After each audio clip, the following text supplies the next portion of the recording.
today's adventure of Tales of the Macabre, we'll be exploring the Tipton County home, an old insane asylum that has had many uses over the years, but also many events and people who've been there who may have caused it to have some paranormal events happen. This was originally made for a college project, and we've shortened down this video to post it as our pilot episode for Tales of the Macabre. So excuse some of the choppiness and maybe some of the silliness that may come in the video ahead. But this is one of many of our investigations, so follow along as we figure out what remains in the Cedar County home. Shortly after becoming a state in 1856, the state of Iowa passed the Poor Law. This law required all 99 counties to have a county home or a poor farm. Based on the idea of the European almshouse, the elderly and disabled and the mentally unwell would all live together, and while the able-bodied people would work on fields and gardens, the mentally unwell would be taken care of by the ground staff. The Cedar County home was originally a poor farm, and it consisted of an old house and a few barns that would eventually be replaced by what stands today. A large mental hospital completed in 1916 to house the unwell.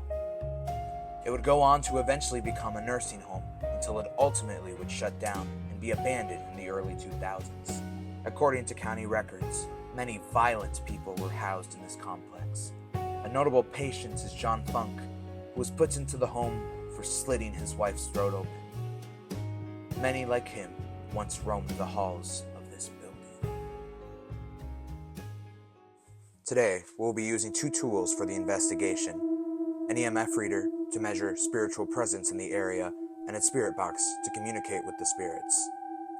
Let us begin.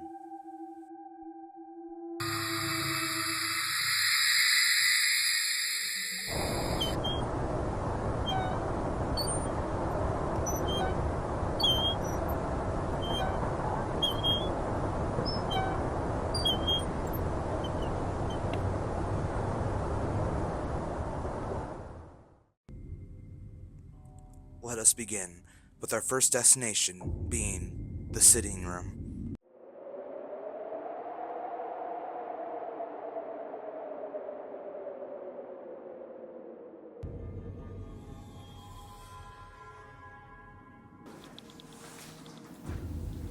My other investigator, Cole, is in the other room, and first we're going to see if we can get anything going up. Again, as I said before, my friend is in the next room. Can you do something to show us that you're here? Show me or him. You guys alright? What the f*** is that? Is that not you? No! I heard something. Go bang, boom, bam, and I can't remember. Alright, so we had a gimmick happen. We were going to do a gimmick, but that was not our friend. Alright, where'd you hear it? I was out in the hall. I was down over here with the past the elevator shaft. I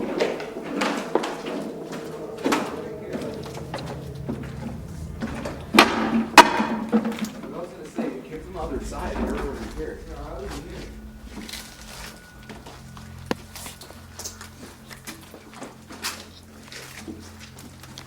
here. After our little gimmick, we returned to the car to grab some more supplies. But as we were grabbing equipment, we noticed something in the window.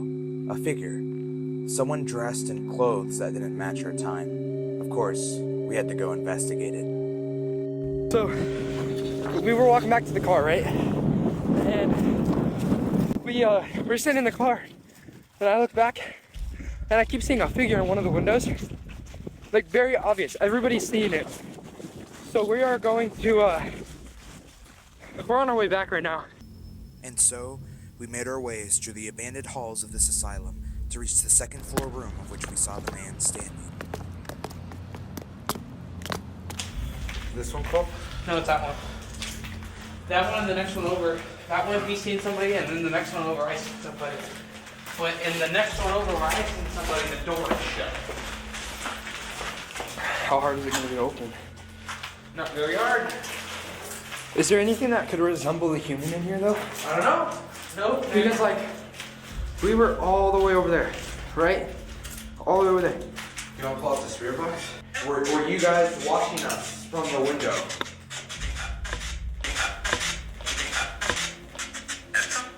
Why were you watching us from the window?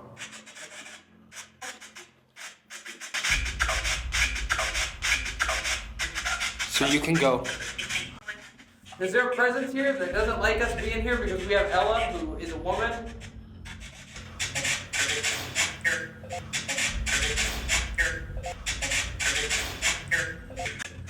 Because they don't like me.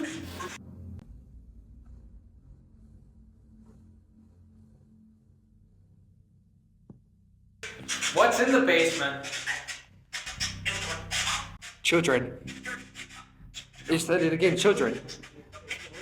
Why would the children be in the basement?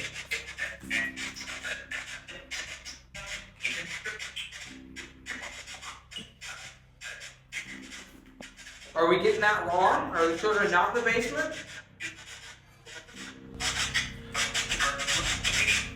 So you want us to go upstairs? Yeah.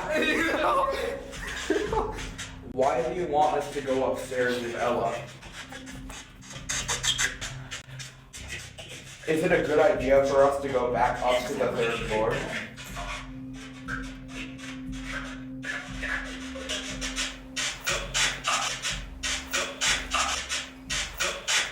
Go back up. Whoa! Whoa! Out of concerns for Ella's safety, we ended the investigation here, with more than enough evidence to prove that there is something in the Cedar County home.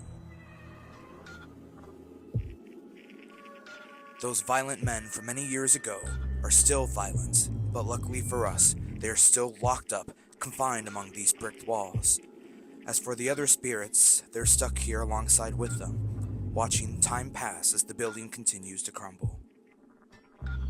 The only thing that is quiet about the Cedar County home is the lake that sits by its driveway.